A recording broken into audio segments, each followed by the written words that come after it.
Allô!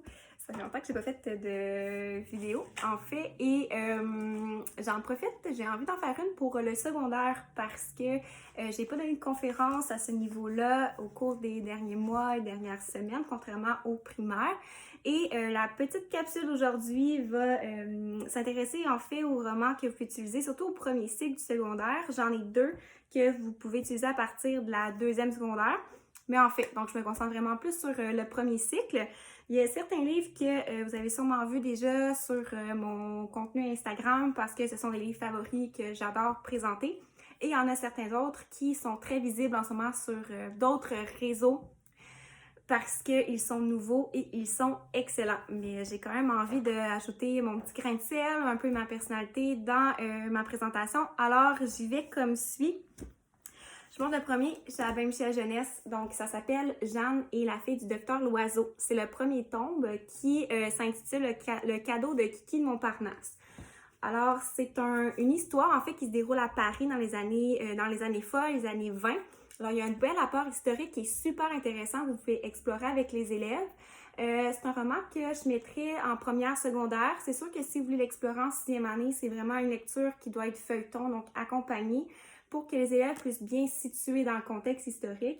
Alors, c'est un roman qui nécessite une présentation en soi, donc qui est Kiki de Montparnasse, donc c'est une femme qui se distingue de cette époque-là. Alors, Jeanne a 12 ans et elle est fille d'un médecin, puis elle aussi elle voudrait être médecin. Mais on voit que les filles n'ont pas accès à la même éducation que les garçons, donc il y a vraiment une inégalité scolaire associée au sexe dans ce livre-là. On traite aussi beaucoup de féminisme, donc c'est une thématique qui est hyper importante. Alors, c'est quelque chose qui vous intéresse, vous allez être comblé avec ce roman-là. Et Jeanne, en fait, dans ce roman-là, ce qui se passe, c'est qu'il y a des médicaments qui sont volés à la pharmacie de son oncle et Jeanne décide un peu d'enquêter à savoir ce qui se passe, mais ce n'est pas un roman d'enquête. Donc, on part de cette idée-là. Et là, Jeanne, le soir, se rend dans la pharmacie et tombe sur un jeune garçon qui vole les médicaments pour sauver sa sœur. Donc là, question éthique, qu'est-ce qu'on fait? Qu'est-ce que Jeanne fait? Est-ce qu'elle le dénonce? Est-ce qu'elle l'aide? Finalement, elle décide de l'aider et lui donne le médicament qui est nécessaire pour que sa petite sœur soit déjà dans un meilleur état. Alors, il y a aussi une égalité sociale. Donc, il y a la classe des riches, la classe des pauvres. Et Jeanne décide en fait de dire à son père qu'elle a donné les médicaments au garçon. Puis le père de Jeanne, lui, décide de retracer ce garçon-là, de retrouver la petite fille qui est vraiment dans un piètre état et veut la soigner sans frais. Mis à part cette trame narrative-là qui est vraiment très, très en lien avec les sciences, on voit aussi l'avènement de certains médicaments, donc c'est hyper intéressant. On va voir des personnages aussi comme Raymond Queneau, on va voir le surréalisme en peinture, donc il y a un apport hyper intéressant, artistique, culturel et historique. Donc, si c'est quelque chose qui vous intéresse, vous avez envie d'explorer une autre époque, c'est vraiment une très belle histoire. Puis, malgré le fait que c'est édité par un éditeur français, le lexique reste tout de même accessible. Puis, sinon, il y a des notes de bas de page pour donner des explications sur les types de médicaments ou encore les établissements et tout ça. Donc, ça aide beaucoup les élèves à mieux comprendre une autre réalité. Et le deuxième livre va porter sur les femmes en aviation. Donc, on garde toujours un portrait féminin très fort. Et donc, voilà, c'est vraiment une belle histoire pour explorer des personnages féminins qui se démarquent. Puis, on va quand même chercher les garçons, étant donné que dans ce cas-ci, on parle de science. Je vous montre deux romans écrits par Émilie Ouellette chez Petit Homme. Je vous les montre parce que ce sont deux tons complètement différents. Donc, si vous aimez ce que l'auteur fait, c'est important de regarder, en fait, de lire le contenu parce que ce ne sera pas le même public. Alors, Fab, je l'ai publié cette semaine comme mercredi favori. Donc, je le suggère sixième année, première secondaire. Donc, surtout à la rentrée scolaire. Fab, elle vit son entrée au secondaire, puis tout va bien, elle habite à Montréal avec ses deux mères, elle est inscrite en création littéraire parce que ce qu'elle veut faire, c'est écrire. Et là, catastrophe, ses mères se séparent, donc déjà là, c'est quelque chose en soi, mais il y en a une qui déménage à Rouyn-Noranda, l'autre qui déménage à Rimouski, donc deux endroits où elle est considérée comme une minorité visible. Puis, arrive à l'entrée au secondaire, il n'y a pas de création littéraire. Finalement, la dame au choix de programme est super gentille. Elle dit, ben, écoute, on va te mettre en théâtre, au moins tu vas pouvoir en écrire. Finalement, il n'y a pas de place dans le programme, mais elle se ramasse en improvisation. Donc, déjà que l'entrée au secondaire est difficile, il faut qu'elle se souvienne de son code de cana, elle n'est pas dans le programme d'études qu'elle voulait, ses mères se sont séparées. Fab tombe en improvisation, puis elle, c'est pas jouer qu'elle veut, c'est écrire. Donc, elle refuse finalement de jouer. Entremêlé de ça, il y a aussi la difficulté de l'insertion à l'école. Donc, elle n'a pas d'amis, elle est victime d'intimidation. Donc, c'est vraiment Fab a besoin de plus de courage que les autres, que sa mère lui explique. On voit vraiment un peu le racisme systémique dans l'école. Finalement, Fab va se lancer, puis est hyper créative, ça fonctionne bien l'impro et c'est vraiment, on découvre une jeune fille, une jeune adolescente qui est vraiment très très forte, qui est inspirante. Puis c'est un vocabulaire aussi qui est doux, qui est plus facile, malgré le fait qu'on parle d'intimidation, je ne vais pas du tout minimiser les actions qui sont posées, mais pour un public plus jeune, c'est accessible. Je pense que les jeunes peuvent se reconnaître dans ça. Et c'est vraiment un roman comme un peu passe-partout, qui traite de plein de thématiques, le courage, l'amitié, le racisme, l'intimidation. Donc, on peut l'insérer dans plusieurs réseaux littéraires. Pour ce qui est de l'après, qui est le premier roman de l'auteur, celui-là ici, c'est vraiment plus du 13-15 ans parce que c'est beaucoup plus violent. Donc, c'est un roman qui est post-apocalyptique. Il est arrivé une maladie, tous les parents sont morts et ce sont les jeunes qui doivent survivre. Il y a des clans qui tombent en fait, comme en mode survie, il y a des clans qui vont s'attaquer. Donc, c'est vraiment, on minimise pas les actions qui sont posées. Puis, c'est un livre qui est génial si vous voulez travailler les personnages. Donc, les traits de caractère, entre autres, les traits physiques, mais les traits de caractère, ce qui est vraiment fort, c'est que sont tellement bien définis que toutes les actions, les réactions sont vraiment plausibles des personnages. Donc, c'est vraiment son gros point fort. On va chercher aussi beaucoup les garçons, à mon avis, et les filles. Donc, on a des personnages féminins qui sont forts, des personnages masculins aussi qui sont forts, puis on a des combats éthiques, mais c'est beaucoup plus violent comme type de livre. Donc, c'est vraiment pour public un petit peu plus âgé. Mais je vous montre parce que j'ai eu la remarque d'une enseignante qui me demandait si Fab avait le même ton que l'après et ce n'est pas le cas. Mais ce sont deux excellents romans dans les deux cas. Un roman qu'il ne faut pas se laisser berner par la couverture, comme moi j'ai fait, c'est celui-là ici qui est une histoire de magie chez Michel Lafon. C'est le premier, donc c'est un livre qui est vraiment dense, qui est pour très bons lecteurs. Celui-là est classé à partir de 9 ans. Je vous dirais que moi, quand je l'ai lu, je voyais plus du 12-15. Alors, couverture, étant donné que ça ne peut pas faire l'unanimité, ce serait peut-être plus un roman pour plaisir de lire, surtout pour les filles. Quoique, il y a des garçons aussi qui s'intéressent à cette histoire-là parce que on est vraiment dans un côté de un peu la guerre, en fait. C'est qu'on a Bristol qui a 14 ans, qui est elle vit dans une contrée, donc il y a plusieurs contrées qui existent et chaque contrée est définie de façon différente par les règles qui régissent ces contrées-là. Donc, dans celle où Bristol est, il y a les justiciers, ce sont les hommes qui gèrent tout. Et elle, quand elle va à l'école, c'est une école qui est vraiment un peu comme Jeanne, où les filles vont à l'école pour devenir femmes au foyer. Donc, elles ne peuvent pas aspirer à des études supérieures comme les garçons. Alors, on est encore un côté féministe qui est hyper intéressant et Bristol adore lire, mais la lecture n'est pas accessible aux femmes non plus. Alors, elle va réussir en catimini par se faire engager par le bibliothécaire de la ville, sauf qu'elle est femme de ménage. Puis, c'est le soir, quand elle travaille, qu'elle lit. Et la magie là-bas est passible de mort. Donc, il y a beaucoup de gens qui sont exécutés. Donc, c'est des sujets qui sont assez... Quand je l'ai commencé, j'ai fait « Oh, OK, on a quand même des gens qui meurent sous forme d'exécution. Il n'y a pas de justice. Les femmes sont catégorisées. » Donc, c'est vraiment des sujets qui sont forts, des bonnes thématiques. C'est hyper intéressant. Et là, à un moment donné, on a Bristol qui prend un livre de magie dans la bibliothèque, la section interdite, et elle lit une incantation, puis il y a quelque chose qui se passe. Donc, ça veut dire qu'elle est une fée. Et là, quand ça arrive, il y a le propriétaire de la bibliothèque avec un justicier qui la surprenne. Et là, elle est accusée, en fait, la peine maximale, donc la peine de mort. Finalement, son père, à Bristol, qui est un haut placé, décide de l'envoyer dans une maison de correction. Et là, arrivent toutes sortes de choses, puis Bristol va être prise sous l'aile d'une Madame Mur du Temps, qui est une fée, qui, elle, veut faire en sorte que les fées aident les gens pour qu'elles puissent avoir leur place dans la société. Alors, c'est une histoire qui, malgré la couverture très enfantine, n'est pas une histoire facile. C'est vraiment, je vous dirais, là, ceux qui veulent le lire, vos élèves à partir de comme 12 ans ou avant, c'est vraiment de très bons lecteurs. Et les élèves plus âgés peuvent vraiment s'y retrouver. Moi, j'ai adoré, j'ai commencé le 2e tome, puis pour les thématiques, c'est super. C'est édité chez Michel Lafon, mais le lexique reste quand même correct. C'est juste que c'est un roman qui est assez dense. Donc, je vous dirais que mis à part plaisir de lire, thématique féministe, justice, guerre, côté éthique, c'est vraiment intéressant. C'est une belle perle, en fait, que j'ai sous-estimée. Ceux-là ici, ça se fait que vous l'avez sûrement déjà vu, ils circulent quand même beaucoup. L'Hôtel de la dernière chance, celui-là ici, c'est le premier tome chez Michel Lafon, écrit par Nikki Thornton. Roman d'enquête.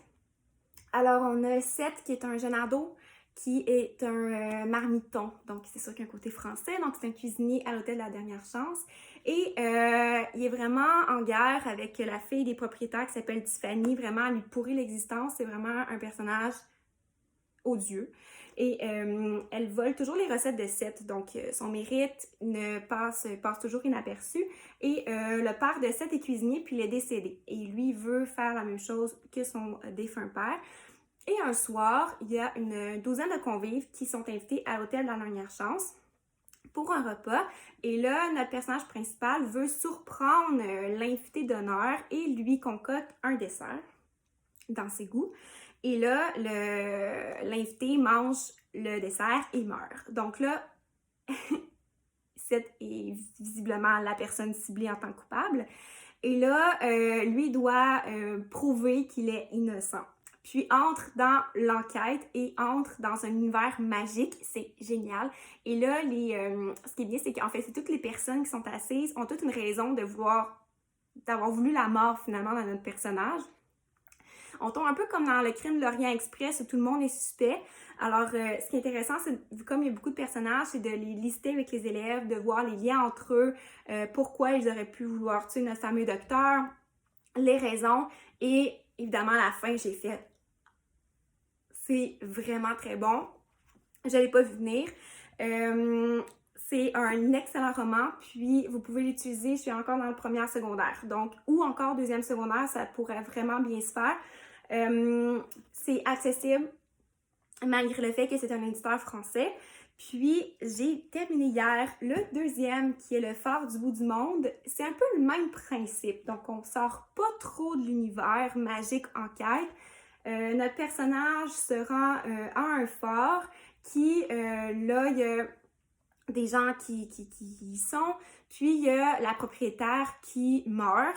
Alors, on est un peu dans la même idée où tout le monde est un peu suspect. Donc là, il enquête, il y a son équipe, les gens qui ont rencontré dans le premier livre qu'on retrouve dans le 2e. Puis le début contextualise vraiment beaucoup le premier roman. Donc, on n'est pas trop perdu. La transition entre les deux, ça fait super bien. Puis encore une fois, vers la fin, j'ai fait ben non. Alors, je me suis vraiment encore bien fait prendre, ce qui veut dire que l'histoire est bien écrite, que les personnages sont réalistes, les réactions sont plausibles, parce que chacune des fois, je me fais surprendre, chacune des fois que je pense qui est le coupable, c'est pas le cas. Alors, c'est un excellent roman et j'ai très hâte de commencer le 3e. Donc, un des romans d'enquête. L'avantage des séries, c'est que si vous travaillez lui en classe, mais je suis pas mal certaine que les élèves vont pouvoir se procurer le 2e. Et les 2 autres romans, je les mets à partir de 2e secondaire, donc, mais vous pourriez l'utiliser après. Le premier, fameux Midnight Club, je sais que je l'ai quand même vraiment beaucoup vu passer, qui est publié aux éditions Petit Homme. Donc, Midnight Club. C'est un roman où on a des adolescents qui sont en phase terminale, qui sont dans un hôpital. Ils ont à peu près, ce sont des jeunes adultes, donc 18-20 ans. Puis, le soir, ils se racontent des histoires. Initialement, on peut penser que c'est un roman d'horreur par la couverture et un peu la quatrième de couverture. Mais les histoires qui sont racontées sont parfois violentes, parfois sur de l'amour impossible, sont parfois un peu de frousse, mais sans plus. Et les jeunes se font un pacte que le premier qui meurt va faire des apparitions au reste du groupe pour montrer un peu c'est quoi la vie après la mort. Et quand le premier personnage décède, on voit qu'il se passe quelque chose, que ses effets personnels ne sont plus là, mais sans plus non plus. Donc, ce serait bien, en fait, que les élèves, si jamais vous lisez, de leur demander de rehausser ce côté-là. Donc, qu'est-ce qui pourrait se passer encore plus? Et chaque fois qu'un personnage meurt, de les amener à imaginer une petite quelque chose, l'apparition qu'ils pourraient faire. Donc, vous pourriez jouer de cette façon-là pour retravailler avec les élèves le texte. C'est une histoire vraiment sur la maladie, sur la résilience, sur le courage, sur l'amitié, l'amour, plus qu'une histoire d'horreur. Et quand on a ça en tête, c'est vraiment un beau texte. C'est pas trop long. C'est quand même assez dense, mais c'est pas si mal parce que c'est un vocabulaire qui est accessible. Avec les élèves, pour les demander de leur faire une appréciation critique, je pense. Avec ce livre-là, contenu de son visuel. Donc, première, quatrième de couverture, qu'est-ce que tu en as pensé? C'est quoi tes éléments pour proposer ton jugement critique? Puis, est-ce que tu suggérais une autre couverture? Laquelle ce serait? Etc. Donc, je pense que c'est un roman qui peut amener les élèves à beaucoup s'exprimer, savoir le discours qu'il y en est de ce livre-là comparativement à la réalité. Donc, c'est vraiment super. Puis, si on va travailler aussi les personnages. Donc, ils sont clairement définis, on sait à peu près à quoi ils ressemblent également. Alors, ça peut vous être utile pour l'enseignement des traits de caractère. Mais je sais, ce n'est pas un roman vraiment d'horreur, quoique ça reste une très belle histoire.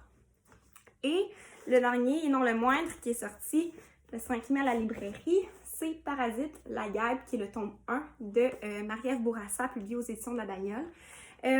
Roman d'un format un petit peu plus dense, qui a un peu des textos. Donc, l'histoire, c'est Billy qui a 16 ans. Elle habite à Saint-François de l'Avenir, qu'elle appelle Saint-François sans avenir, donc une petite ville reculée au Québec. Et ça commence avec le décès d'un personnage qui s'appelle Antoine Rivard, qui est un garçon qu'elle dit ne pas connaître, mais qu'elle connaît. Et c'est un suicide, mais ça reste un peu nébuleux. Donc, on doute un petit peu de l'action qu'Antoine a posée. Puis, la guêpe, c'est une application que les jeunes téléchargent sur leur téléphone cellulaire. Et la guêpe, c'est une application qui te permet d'espionner les autres. Donc, il va te dire, moi, je veux l'information sur telle personne. Et la guêpe va t'en donner en échange de défis. C'est vraiment du voyeurisme, là. Donc, cette application-là, on se questionne à savoir, bon là, Antoine avait l'application, est-ce que c'est la guêpe qui l'a poussé à faire cette action-là? Qu'est-ce qui s'est passé réellement?